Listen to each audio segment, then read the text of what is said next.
안녕하세요. 경제학장 박사입니다. 미시경제학의 바이블, 베리안 교수님의 교과서를 한 장 한 장 같이 넘겨보는 시간인데요. 자, 오늘은 아주 고전적인 질문 하나를 같이 파헤쳐 볼 겁니다.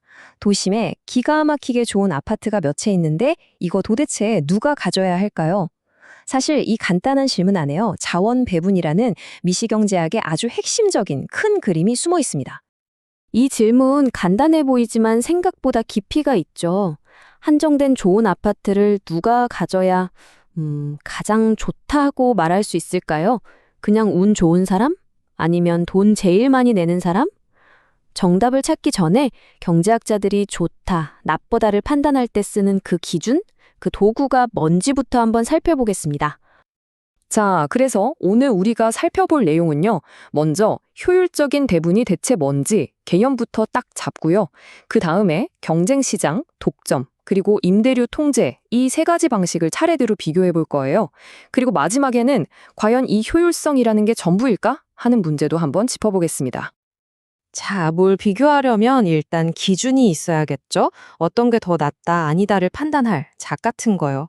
경제학에서는 바로 효율성이라는 개념을 그 기준으로 씁니다. 자, 이런 상황을 한번 상상해 보세요. 어떤 사람은 사실 그 도심 아파트가 별로 필요 없는데 떡하니 배정을 받았어요. 반면에 저기 외곽에 사는 다른 사람은 내가 저 아파트에 살 수만 있다면 돈을 얼마라도 내겠어 라고 생각하고 있는 거죠. 바로 이 엇박자, 이 불일치 상황에 엄청난 기회가 숨어 있습니다. 바로 모두가 이득을 보는 윈윈의 기회죠. 경제학자들은 이걸 좀 어려운 말로 거래로부터의 이득, 영어로는 gains from trade라고 부릅니다. 이게 무슨 뜻이냐면 누구 하나 손해보지 않고도 누군가의 상황을 더 좋게 만들 수 있다는 거예요. 교재에 나오는 이 예시를 한번 볼까요? 지금 아파트에 사는 사람은 이 집의 가치를 한 $200 정도로 생각해요. 그런데 이 집을 사고 싶어 하는 다른 사람은 $300까지 낼 생각이 있어요. 그럼 만약에 이 둘이 중간 가격인 $250에 거래를 한다면 어떻게 될까요? 그렇죠. 파는 사람은 원래 생각했던 가치보다 $50 이득이고 사는 사람도 자기가 내려던 돈보다 $50 싸게 샀으니까 $50 이득인 셈이죠. 둘 다 좋아졌잖아요. 바로 이게 거래로부터의 이득입니다. 방금 본 것처럼 이런 윈윈 할 수 있는 거래 기회를 싹 다 써버려서 더 이상은 누구 하나 손해보게 만들지 않고서는 다른 사람을 더 좋게 만들어줄 수 없는 상태. 바로 이 지점을 경제학에서는 파레토 효율성, 영어로는 파레토 에피션시라고 부릅니다. 오늘 설명에서 가장 중요한 핵심 개념이니까 꼭 기억해두세요. 네, 바로 이겁니다. 베리안 교수님 책에 나오는 이 문장이 핵심이죠. An allocation in which all voluntary trades have been carried out is a Pareto efficient allocation. 모든 자발적인 거래가 다 이루어진 상태, 다시 말해서 더 이상 윈윈할 기회가 하나도 남아있지 않은 배분이 바로 파레토 효율적인 배분이라는 겁니다. 자, 그렇다면 이런 파레토 효율성 어떻게 하면 달성할 수 있을까요? 첫 번째 선수, 바로 경쟁시장을 살펴보겠습니다. 경쟁시장 시스템에서는요, 이 가격이라는 보이지 않는 손이 모든 걸 알아서 정의해줍니다. 아주 간단해요. 아파트를 가장 간절히 원하는 사람, 그러니까 이 아파트에 가장 높은 가치를 부여하는 사람이 가장 높은 가격을 부를 거고, 결국 그 사람이 아파트를 차지하게 되는 거죠. 시장 가격보다 높은 가격을 낼 의사가 있는 사람은 모두 아파트를 얻고, 그렇지 않은 사람은 얻지 못합니다. 아주 명쾌하죠. 자, 그럼 여기서 놀라운 점이 뭐냐면요. 이렇게 가격에 따라서 배분이 이루어지는 경쟁 시장은요. 그 결과가 바로 파레토 효율적이라는 겁니다. 왜냐하면 아파트를 갖지 못한 사람들 중에 현재 아파트를 가진 사람보다 더 높은 가격을 낼 의향이 있는 사람이 단 한 명도 없기 때문이죠. 모든 윈윈 거래 기회가 이미 가격을 통해 다 이루어진 상태인 거예요. 좋아요. 경쟁 시장은 효율적이군요.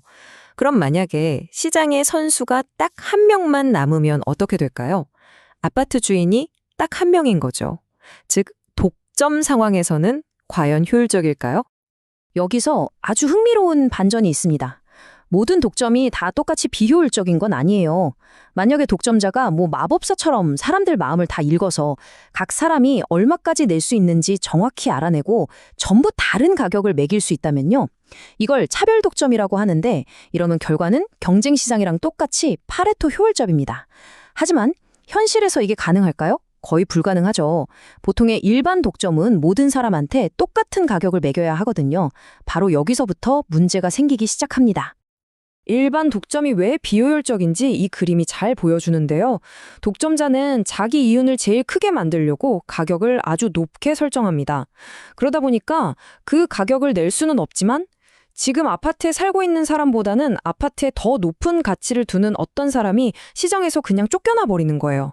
바로 여기에 실현되지 못한 윈윈 거래의 기회가 떡하니 남아있게 되는 거죠. 이 과정을 한번 차근차근 따라가 볼까요? 첫째, 독점자는 자기 이익을 극대화하기 위해서 단일 가격을 좀 높게 설정합니다. 둘째, 그러다 보니 일부 아파트는 그걸 간절히 원하는 사람 대신 그냥저냥 그 가격을 낼 수 있는 사람한테 돌아가요.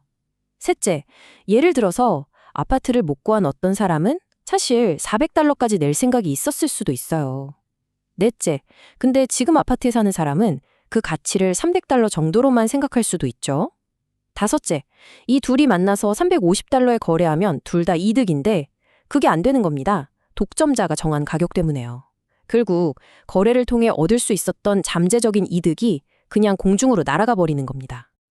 자, 이제 마지막 배분 방식입니다. 이건 현실에서도 종종 볼 수 있는 임대료 통제에 대해서 한번 알아볼게요. 시장하고는 완전 반대죠. 임대료 통제는 아파트를 가장 원하는 사람, 즉 가장 높은 돈을 낼 의사가 있는 사람한테 아파트가 돌아가게 만드는 가격 기능이 아예 없습니다. 정부가 가격을 딱 묶어버렸으니까요. 그럼 아파트는 어떻게 배분될까요? 뭐 선착순이라든지 추첨이라든지 하여튼 가격과는 상관없는 다른 방식으로 정해지게 되는 거죠. 그러다 보니까 아주 심각한 불일치 문제가 생깁니다. 교재에서도 지적하듯이 예를 들어 자녀들이 다 커서 떠난 노부부가 방 3개짜리 넓은 아파트에 계속 살고 정작 4명의 아이를 둔 대가족은 비좁은 원룸에서 북적이며 사는 이런 비합리적인 상황이 벌어지는 거예요. 이게 그냥 하는 말이 아닙니다. 실제로 뉴욕시에서 한 연구를 보니까 임대료 통제를 받는 아파트의 무려 20%가 이런 불일치 상태에 있다고 해요. 와, 5채 중에 한 채는 사실 그 집에 더 필요한 다른 사람이 있는데도 엉뚱한 사람이 살고 있다는 뜻이잖아요. 이런 모든 불일치들은 결국 실현되지 못한 윈윈 거래 기회를 의미하는 거거든요. 그래서 우리는 임대료 통제 시장은 파레토 비효율적이다 라고 결론 내릴 수 있습니다. 더 좋게 바뀔 수 있는 여지가 있는데도 제도가 그걸 막고 있는 셈이죠. 자, 여기까지 해서 어떤 시스템이 효율적이고 어떤 게 비효율적인지 살펴봤습니다. 그런데 이 효율성이라는 게 과연 모든 걸 말해줄까요? 이게 이야기의 전부일까요? 이 표가 오늘 내용의 핵심을 아주 잘 보여줍니다. 한번 보세요. 경쟁 시장이랑 차별 독점, 둘 다 파레토 효율적이라고 나왔죠? 예라고 되어 있잖아요. 그런데 그 옆칸, 누가 돈을 버는가를 한번 보세요. 경쟁 시장에서는 거래에서 나오는 이득을 세입자랑 집주인이 나눠 갔는데 차별 독점에서는 그 모든 이득을 집주인이 혼자 다 가져가요. 똑같이 효율적이라는 결과가 나왔는데도 그 안에서 부가 어떻게 분배되는지는 정말 하늘과 땅 차이인 거죠.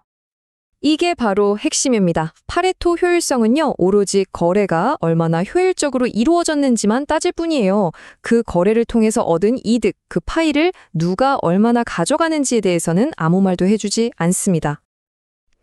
그래서 우리는 마지막 질문에 도달하게 됩니다.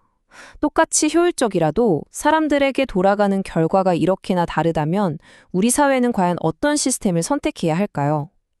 자원을 어떻게 나눌 것인가 하는 문제는 단순히 경제학적인 계산 문제를 넘어서서 우리 사회가 어떤 가치를 더 중요하게 생각할 것인지를 묻는 어찌 보면 철학적인 질문이기도 합니다. 이 효율성과 공정성 사이에서 균형점을 찾아 나가는 것, 이것이야말로 경제학이 우리에게 던지는 가장 중요하고도 또 가장 어려운 숙제가 아닐까 싶습니다.